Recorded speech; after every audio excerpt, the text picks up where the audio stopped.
Assalamu alaikum. Hello kids. We learned the story of Prophet Hud alayhi salam in the last episode.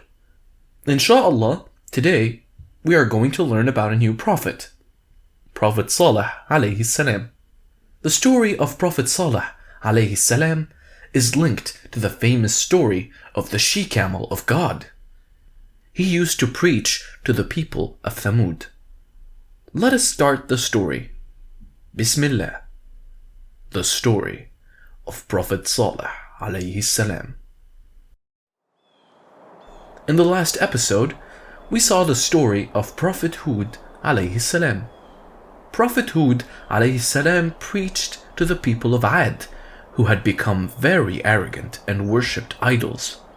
Allah subhanahu wa ta'ala destroyed the city of Ad because of their sins. After many years, they were succeeded by the tribe of Thamud. The people of Thamud were very hard-working. They were excellent craftsmen as well. They built beautiful houses on top of mountains that surrounded their city. Allah subhanahu wa ta'ala blessed their lands to become fertile, and it gave them abundant crops. But the people soon started forgetting about the blessings they received from God. They started getting arrogant and proud. The rich among them stopped worshipping Allah subhanahu wa ta'ala and started worshipping the idols instead. This continued for many years, and after a few generations, most of the people in Thamud had become idol worshippers. Idol worshipping was now rooted deeply in the minds of the Thamud people. It was during this time that Prophet SALEH alayhi salam lived among them. Prophet SALEH alayhi salam was a good and wise person. The people loved and respected him for his wisdom and qualities. SALEH alayhi salam was chosen as Allah's messenger. He was not afraid of anyone except Allah, the Great and Almighty. He prayed to Allah without fearing anyone. The Prophet tried to show the people of Thamud the right path by speaking about Allah subhanahu wa ta'ala. One day, as usual, the members of the tribe gathered around the rock on top of the mountain for worship. The men worshipped the rock for a long time. When their sons saw this, they started worshipping the rock as well. The Prophet was passing by that day when he saw the people worshipping this idol. He was sad when he saw this. He approached them and said, "Oh my people, please serve Allah, the one and only true God." Then one of them said, "Why do you ask us to pray to Allah alone?" "Because He has created you," said the Prophet. "He gave you everything, the sun, the moon, the mountains, the seas, everything that you see around." One of them had an idea, and he came forward. "God is the true God, then show us a miracle," he said. "Show us a miracle and we'll believe you." The people gathered there agreed with this priest. They needed proof. Then a rich man came forward and said, "Ask your Lord to make a living she-camel out of that rock." Then another chief came forward and said, "And make the camel pregnant too." He laughed. The people laughed when they heard this. They knew the Prophet was defeated, as they were sure he couldn't show them the proof. SALEH alayhi salam thought for a while and replied, "If Allah delivers this miracle, do you promise to believe in Allah as the one true God? Will you accept that I am His messenger?" "Yes," they answered. The Prophet then prayed to Allah to grant them their request. It was a miracle. There was the sound of a huge thunder, and the rock broke apart. And there it was, a beautiful she-camel standing amidst the rocks. Ha ha! It was huge, so huge that people rubbed their eyes to make sure they were not dreaming. Then the people noticed that the she-camel was pregnant too. They just couldn't believe their eyes. The rich, the poor, the chiefs of the tribe, just stood there looking at the camel. They were shocked to see this miracle. Then the Prophet prostrated before the camel to show his respect. It was Allah who brought the she-camel out of the rock with His glory. When the people saw this, they too prostrated before the camel. They now believed in the power of Allah subhanahu wa ta'ala. They had seen a great sign before their eyes. What the Prophet said was true, they said. Allah is the one true God. But even now, the number of believers were very few. The minds of others were still corrupted. They refused to believe in Allah subhanahu wa ta'ala. They thought the Prophet was using one of his tricks to make the people believe. The she-camel became the symbol of Allah subhanahu wa ta'ala. After 3 days, the she-camel gave birth to a lovely young he-camel. The young one followed his mother wherever she went. It walked behind its mother calmly, and the mother looked after him fondly. Very soon, the she-camel and her son became symbols for affection and mercy. When the people of the tribe saw it, they said, "This is Saleh's she-camel." Then the Prophet said to his people, "O my people, worship Allah.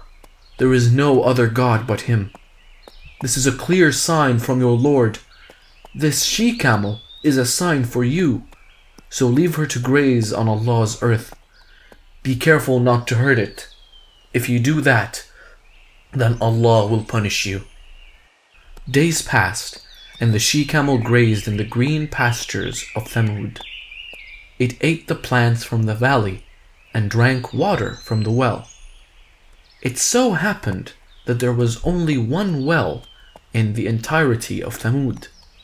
The entire population of Thamud depended on this well for water.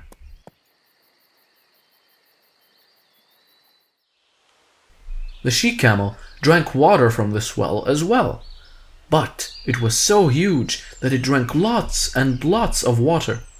On some days, the camel drank all of the water in the well, leaving it dry. Because of its huge size, people were afraid to go near the well when the camel was drinking water. They complained to the Prophet about this, and the Prophet said he will find a solution. When its young camel was hungry, the she-camel gave him her milk.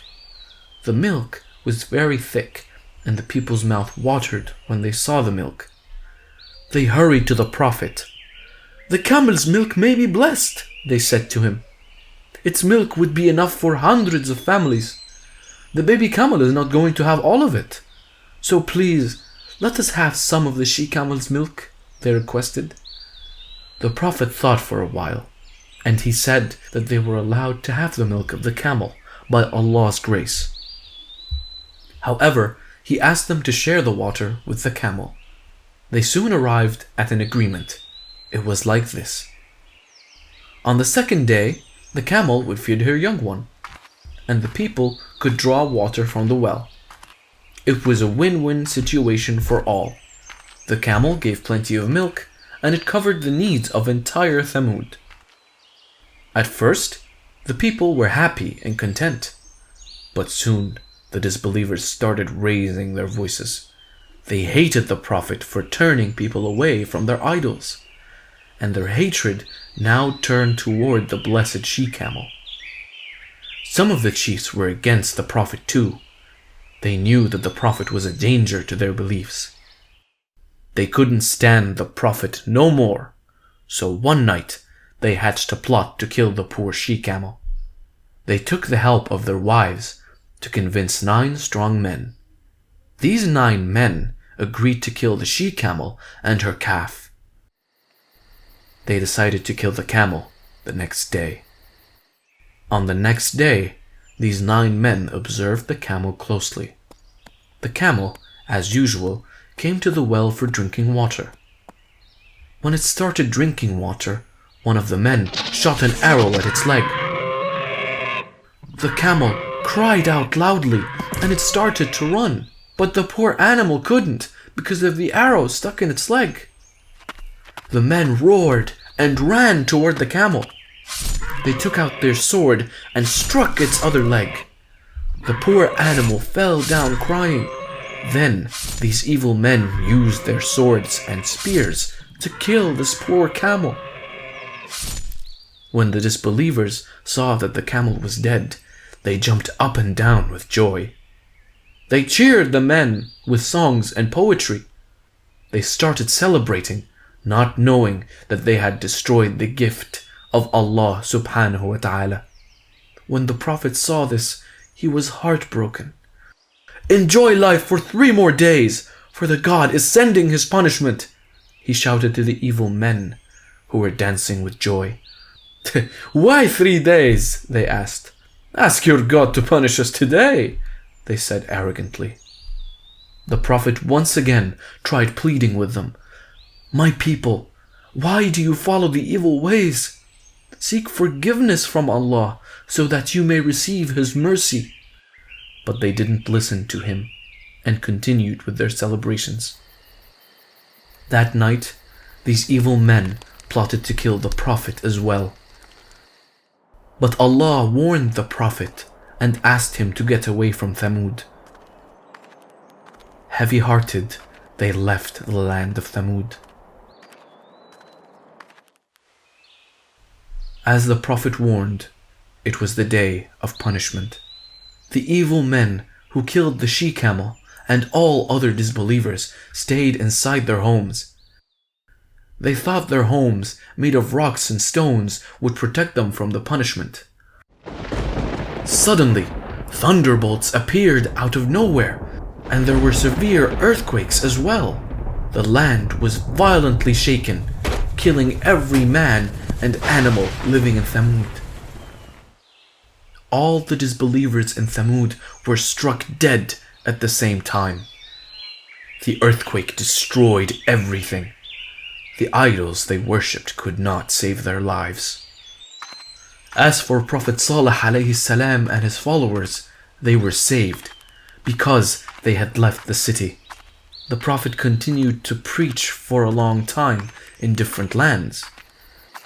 God continues to send clear guidance, but disbelievers choose to ignore them.